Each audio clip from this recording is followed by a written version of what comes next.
Ayan guys, oh, daming bunga ng papaya nila, oh. Nakakatuwa. Di ba? Oh, di ba? Ang sisipag ng mga Bangladesh, ayan.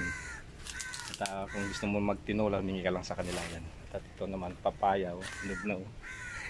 Nakakatuwa. Ang lalaki, oh. Ang dami, oh. Di ba? At dito, meron din silang ano dito, yung langka, oh. Ang dami din bunga ng langka nila. Di ba? Kakatuwa, oh. Daming bunga ng langka, oh. Ayan, oh. Wow. Dito yan sa Sueva.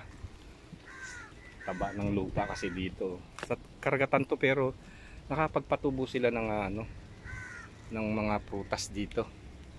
Oh, yan, di ba? Taba. At dito, ang taba din ng saging nila dito. May bunga na rin yung saging nila dito, guys. Papakita ko. Ano?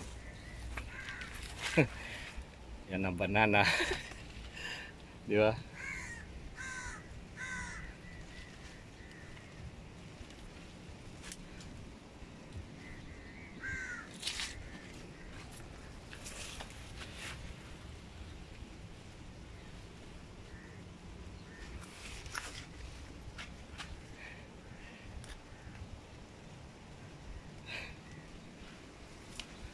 Ayan guys, ito yung kanilang bakuran dito. Napakaraming bunga at nag-picture tayo, kumbaga remembrance pa. Every year nakikita ko to at pinapakita sa inyo.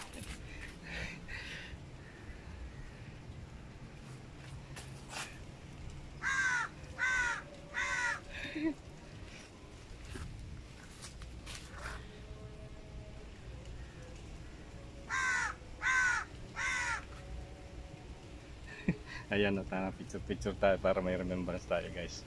So ayan guys, ito yung aming accommodation dito. Sinare ko lamang para sa mga kababayan natin na nandito sa Middle East. Ganyan ang buhay-buhay ko dito. Pobreng Kapampangan. Enjoy watching po. Have a nice day. God bless. Ayan po yung tanim nila dyan. Sa likod lang accommodation yan dito sa Sueva.